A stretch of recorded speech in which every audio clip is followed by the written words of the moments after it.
Hi subscribers, and welcome back to the Cameron James Pension Transfer channel. So today we are going to be discussing defined contribution pension transfers.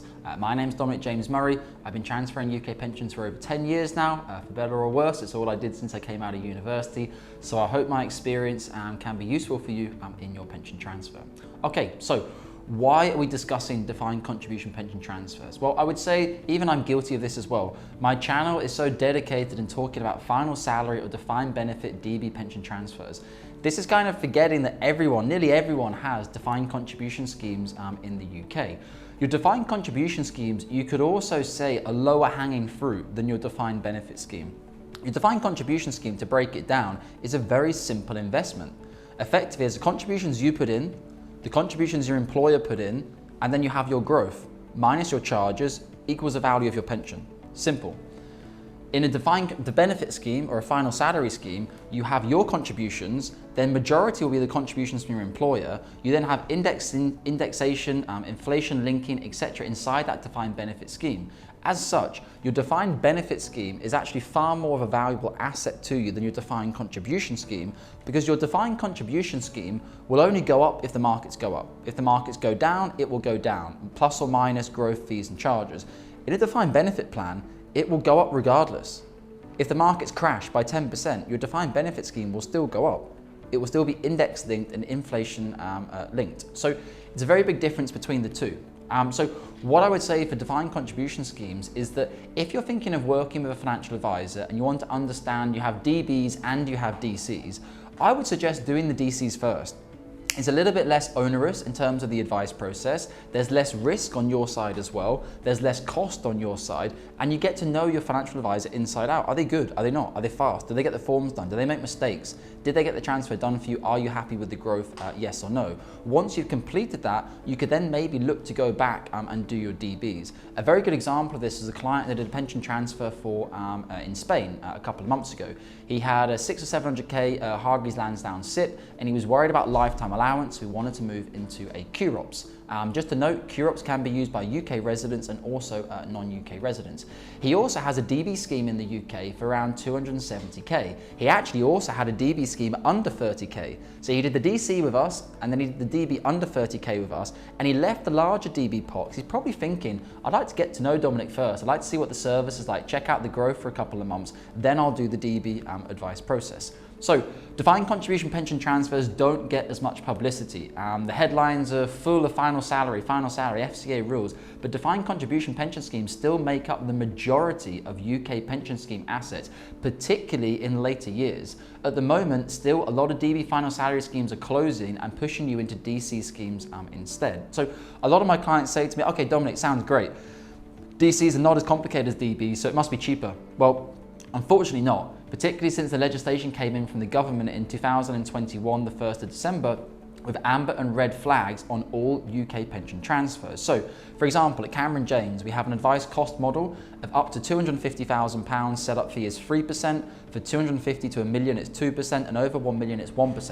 And all portfolios have a 1% ongoing annual management charge. So DB and DC have the same charge and schedule. However, for DBs, you also have to pay a fixed DB advice report fee for a pension transfer specialist of circa £3,000 to £3,500, depending upon which market you work with us in. So DCs are a little bit cheaper, so you don't have to pay the report fee, but actually DC transfers can go on for longer than DB transfers. This wasn't true 2 years ago. 2 years ago, if a client gave you a DC and they gave you a DB at the same time, the DB would take 4, 6, 8 weeks, maybe 3 weeks at the fastest. The DC would normally take a week, 2 weeks, 3 weeks, 4 weeks. The DCs were always faster. It's not anymore. We've got some clients right now, 4 or 5 months ago, they did the DC transfer with us. The schemes in the UK, they drive you mad. The client signs all the forms. You ring them, is that everything? Yeah, that's all the forms we need. Yeah, we'll process it now. Nothing happens. 14 days, don't hear from them. We chase the schemes every 5 working days, FYI. We have a chasing department of 5 dedicated staff who call them 9 to 5 every day. And then they say, oh, we've sent the client a letter in the post. And we say, okay, thank you for your information. We're authorized on the client's account. Can you please share it with us? No. We've sent it to the client. Right, okay, how have you sent it to the client? Oh, we posted it. Okay, well, the client lives in America. Have you DHL'd it to them? No, we put it in the post. Okay, so you use a second-class stamp to send a letter from the United Kingdom to the United States for someone to open something and sign it and return it back to you. You cheapskates. You've had this client's money for 10, 15, 20, 30 years. You've made money from it. You've definitely made money from that pension scheme. Treat the client with respect if they want to leave your DC scheme. Now, you can talk about why do they do it like this. Maybe they don't want the client to even receive the letter. Maybe they don't want the client to transfer the assets out. You have to remember that with defined contribution schemes, they want to keep your money 100%. They make money from it. With defined benefit schemes, not all schemes want to keep your money. And clients always say, oh, Dominic, they're trying to keep my money. No, they're just trying, DB schemes are just trying to keep themselves safe from not making a mistake by transferring it out incorrectly. But defined contribution schemes have fees attached to your account. So the longer the transfer goes on for, or if you give up on the transfer, their new thing since the 1st of December is pension transfer scam lists. So they will send you a 7-page document with pictures of scorpions on it. Someone's going to steal your money. Did your advisor cold call you? Are you invested in bamboo funds? Do you know what your costs and charges are going to be? Any person who accepts a cold call and does a pension transfer without knowing what the fees and charges are, to be honest, what are they thinking? Of course, they're going to end up not having very good advice. Obviously, all of our clients here at Cameron James generally do thorough due diligence. This is because we kind of force them to. The first time you make an inquiry with us, you receive an automated due diligence email with all our qualifications, regulation, Google reviews, Financial Times, testimonials, everything for you to do your homework and check that you feel comfortable in working with us before we even start the fact find together. We've got no interest in starting the fact find and then someone saying, oh, I don't feel comfortable working with you. Well, do your research first. And we give clients so much research, so much due diligence in order to be able to do their research. So defined contribution pension transfers are not easy. They go on for a very long period of time. And I think the reason, the problem for this is they're not as high a priority as defined benefit schemes. Defined benefit schemes, the government has put in place law as to how long the transfer can go on for, whilst with DC schemes, it's not the same. And also with DC schemes, the pot value can go up or down during your pension transfer. So for example, if you have a DC pension pot worth $500,000 or a SIPP, it may take a month to go through an advice process and 2 or 3 weeks to do the transfer. At the end of that transfer, it might be worth 490, it might be worth 510. So there's actually no liability to the DC scheme provider in the UK. They will pay out whatever the value of the pension is. With a defined benefit scheme, they have to be more careful because they can't let it go on for 12 months because your CETV value of defined benefit pension is fixed.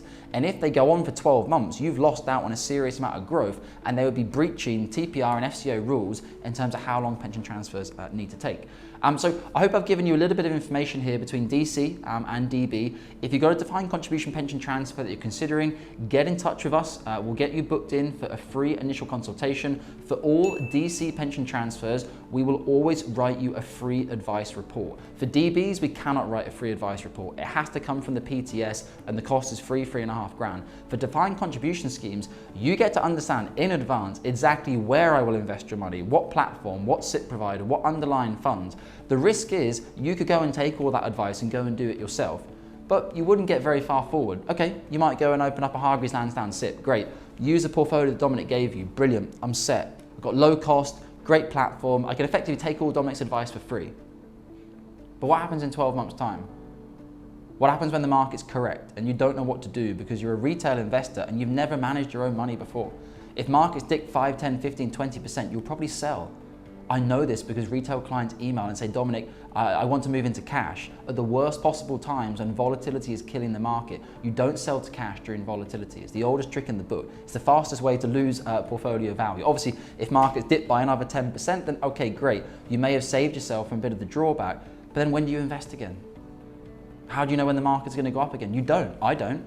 I would never sit here and pretend to know. Tomorrow I know what's going to happen. If you look at the futures open in the markets, you can tell, but I can never know where the market is going to go the following day. You might have momentum, you might have a bad period, but you never want to be out of the market on the key growth days. So with defined contribution pension transfers, yes, it's more simple than a defined benefit pension transfer, but you still need to be very careful, do a lot of due diligence, and make sure you pick a financial advisor and financial advisory firm you feel comfortable with, who also has a clear track record in successfully completing DC pension transfers. Guys, I hope you've enjoyed it today. Click below for your free initial consultation via Calendly to speak to myself or one of our senior financial advisors, and we look forward to writing a free analysis report for your DC pension transfer.